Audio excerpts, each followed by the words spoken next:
naman sa budget ng bag-o. Kayang mo rin bago. With Tidex Pag-ibig, mas matangtang kaysa ubay. 3 times na good linis.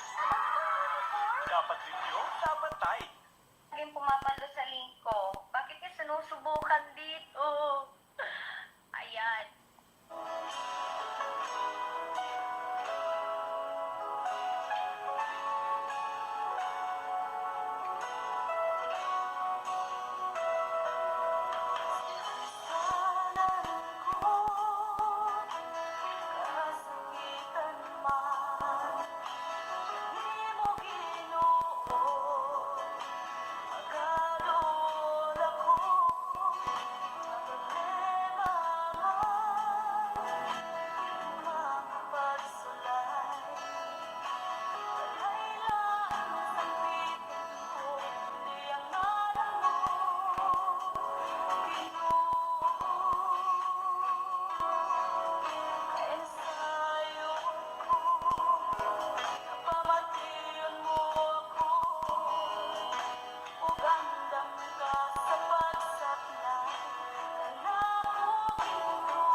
sa magaw sa tagbawa ko.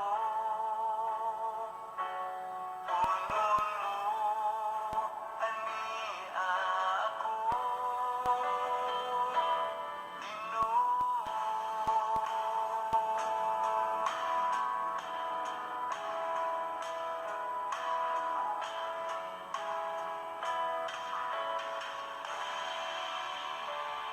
Susihan,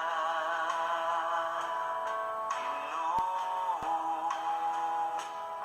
yung kinabuhi ko nga nagkinahanglan sa tandog mo. Ukawan ang ako, nahikatulog nga pagigugma, lihatan nimo, Ginoo. Bukti ako, bukason mo, ikaw ang akong gitinguha, ug ipanganoy nimo sa magaw sa tagbawa ko. Punon mo, ani ako, buktiin mo, bukason mo, ikaw ang akong gitinguha, ug ipanganoy nimo sa magaw sa tagbawa ko. Punon mo, ani ako.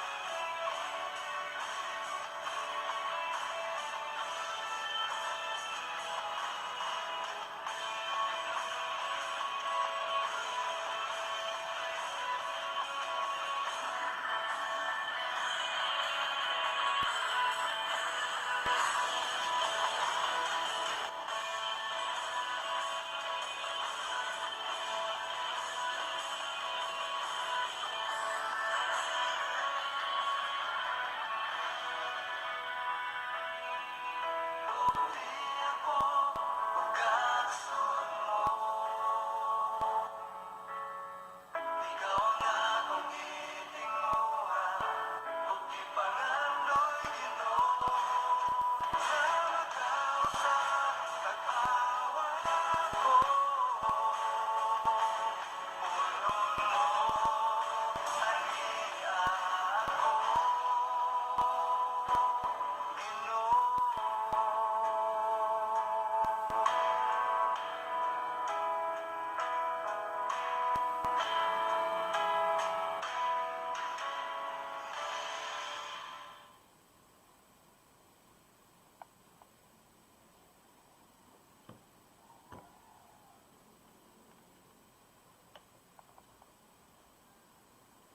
Mayong buntag, Pilipinas. Mayong buntag ka na itong tanan.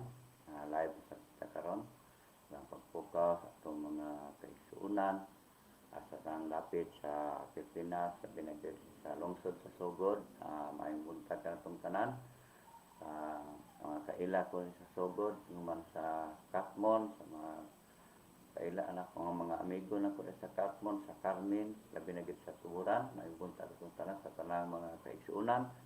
Sa Tuburan, sa Asturias, sa Balamban, noon man sa Toledo, labi na gyud ni mayong buntag kang Reverend Ilisar Potot, mayong buntag kanimo dihan share, mayong buntag kung tanan. Salamat sa Ginoo ni kabuntagon sa maminaw na sabta sa pulong sa Dios nga atong pakasigutan karon nga sa atong tulumanon nga pagmata na Pilipinas.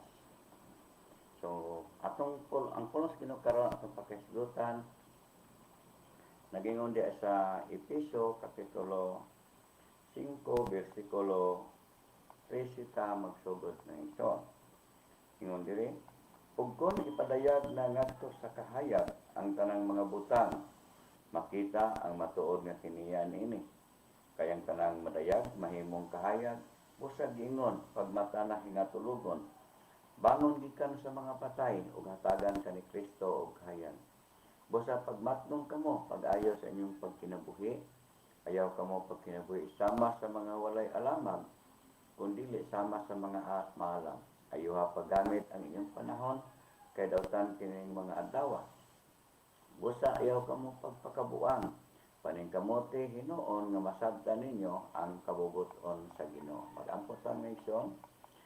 Amhana mo ang langit mo, nalaygon ni Dios. Ginoo, salamat kining kabuntagon. Kadin ikaw magagamit ng imong alagad, ang dala sa imong mensahe. Ug salamat Ginoo, tanang makakita nining live ug makadungog sa imong pulong Lord. Imo ang maandam ang kasing-kasing. Maandam ang kasing-kasing sa pagpamina sa imong pulong Lord. Ug labas tanan nga ma-apply gyud sa among pagkinabuhi Ginoo ang imong pulong Ginoo. Salamat inyong rasa. Among gihalas kanimo itugyan ang tanan, dalaygon ka sa ngalan ni Jesus. Amen. So nagaingon ang pulong sa Ginoo unsa nga kung ikapadayag na diha sa kahayag, ingon siya kung ipadayag na ngadto sa kahayag ang tanang mga butang. So ang kahayag mga igsoon nga mao si Jesucristo nga may tinubdan sa kahayag nga kung ipadayag na ang tanang mga butang diha kang Kristo, makita ang matuod nga kiniyan ini. Umingon ang Ginoo nga busa pagmata na hingatulgon. Manay nga ang pulong sa Ginoo mga igsoon, nagapukaw ka na itong tanan nga dili ta magpalabi og katulog labi na sa atong panahon. Apan mangilabot kita sa atong panahon karon. Pasabot nga dili ta mga tulog espirituhanon. Ingon ang pulong sa Ginoo, pagmata na sa pangingatulgon. Bangon gikan sa mga patay nga nagapasabot ng igsoon na biya o barog gikan sa patay na espirituhanon. Unsa ning patay mga igsoon, dili na mangilabot, dili na mag-apil-apil, wala na'y pakialam sa atong palibot, manang isgutang mga patay, espirituhanon, wala na'y pakialam sa kinabuhi espirituhanon, wala na'y pakialam sa pagkamatarong, naana sa patay nga espirituhanon. Ingon ang pulong sa Dios, bangon ikas mga patay. So biya o barog ikan sa patay nga espirituhanon, kaya nag-ingon ang Ginoo, hatagan ka ni Kristo o kahayag. Nag-ingon ang Ginoo sa verse 15, busa pagmatgon kamo pag-ayo sa inyong pagkinabuhi. Ayaw kamo pagkinabuhi sama sa mga walay alaman, kundi sama sa mga maalam. Sa ingon sa Ginoo, pagmatgon kamo sa pag-ayo sa inyong pagkinabuhi. Ayaw kamo pagkinabuhi sama sa mga walay lamang, sama sa mga taong buang-buang, wala kay balo unsay maayo. Apa nag-ingon ang Ginoo nga pagkinabuhi kamo sama sa mga maalam. Unsa ning mga maalamon mga igsoon, nahibalo sa maayo ug sa dawtan. Ang maalamon nahibalong mupili sa maayo o dili mupili sa dawtan, mga taong malamon. Nag-ingon ang Ginoo nga sa 16, ayaw nga paggamit ang inyong panahon kay dawtan kining mga adlaw. Sa atong makita mga igsoon sa atong palibot karon, sa atong nasod, sa desert. Sa nasod, grabe ang paghitak yun, ang pagkadautan.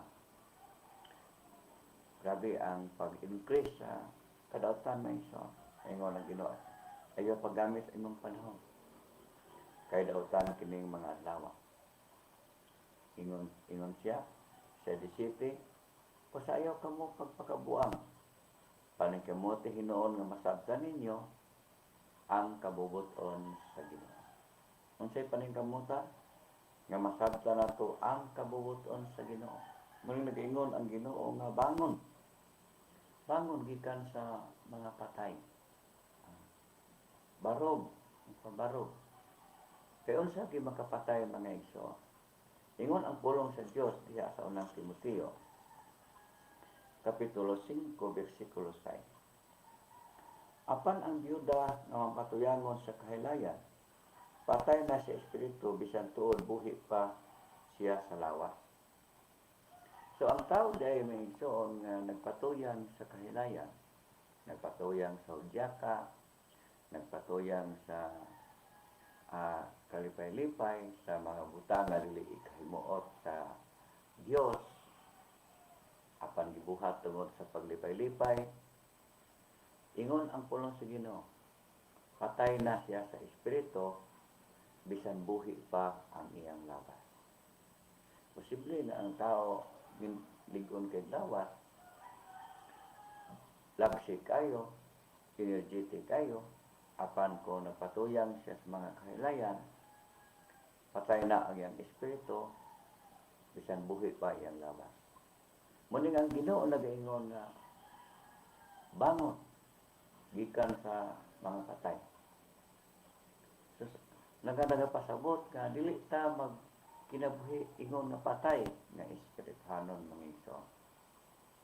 Kaya mga patay wala na gyud manginlagot. Apan kinahanglan mo barog ta.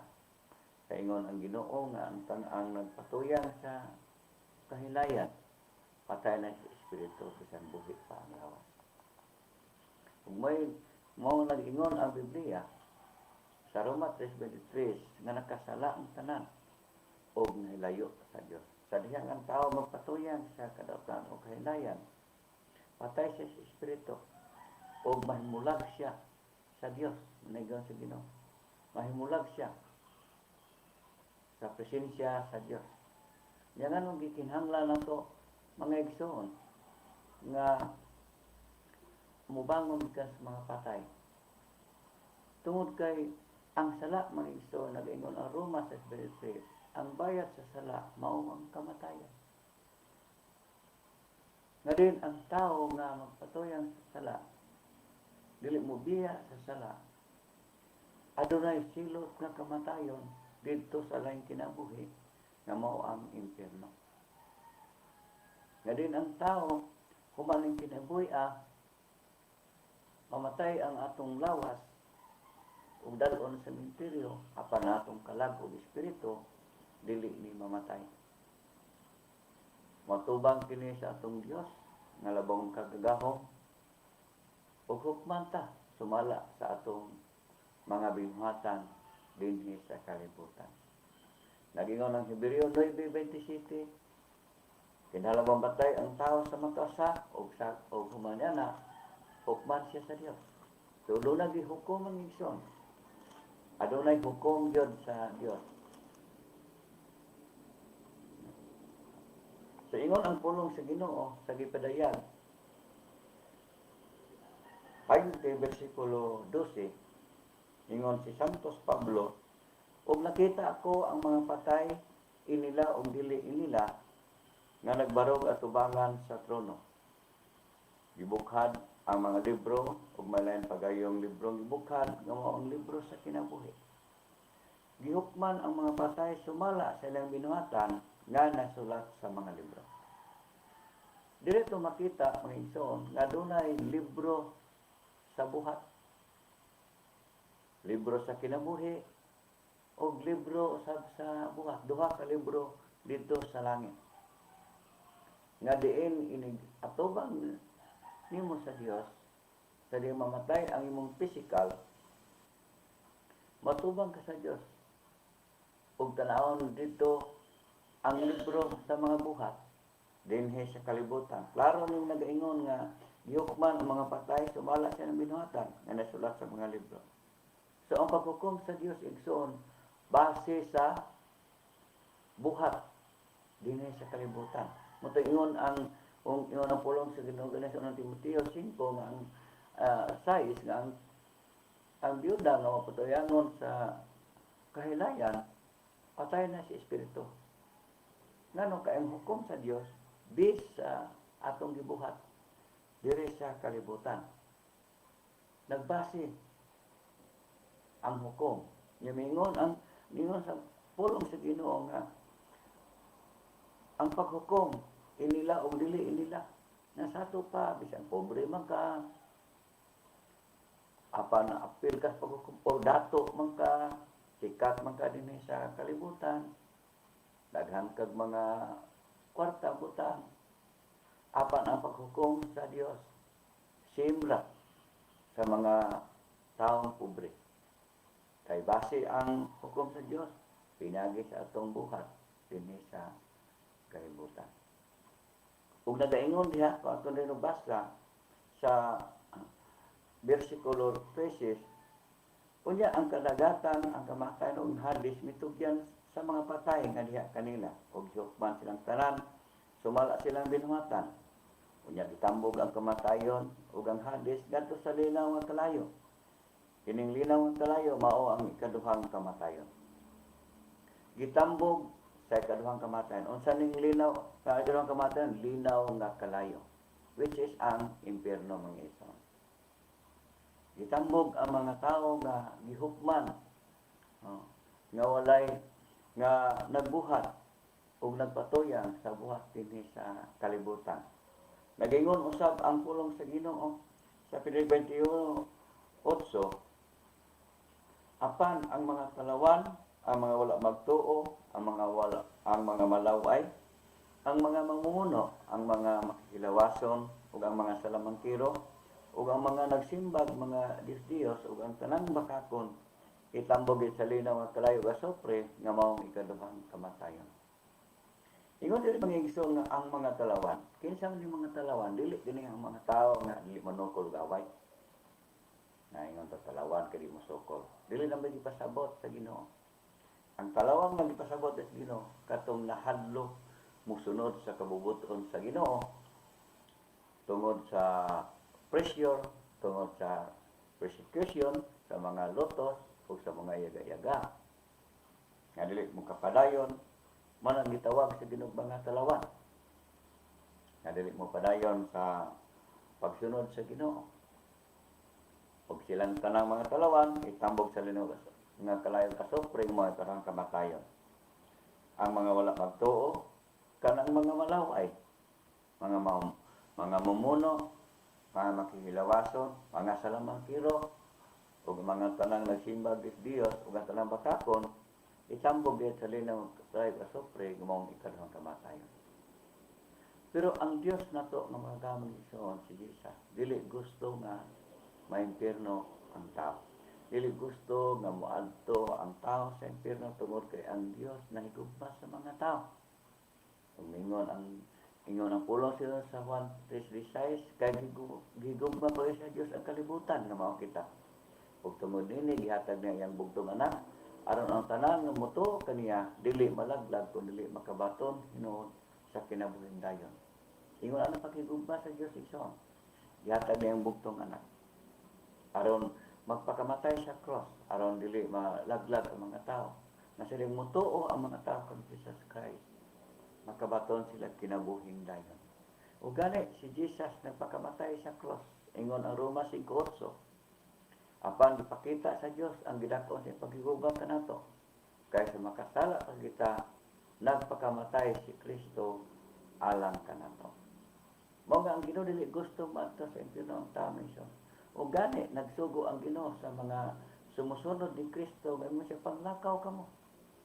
Ingon sa Marcos 16:15, panglakaw kamo. O gisangyaw ang mayang balita, ngadto sa tanang katawhan, ang motuo, maluwas. Apan ang dili motuo, silutan. Nganong gustong ipaabot ang pulong sa Ginoo sa mga tao, siyempre gusto ang Ginoo nga ang tao moadto sa kalayo sa impierno. Nan karon unsa may atong buhaton.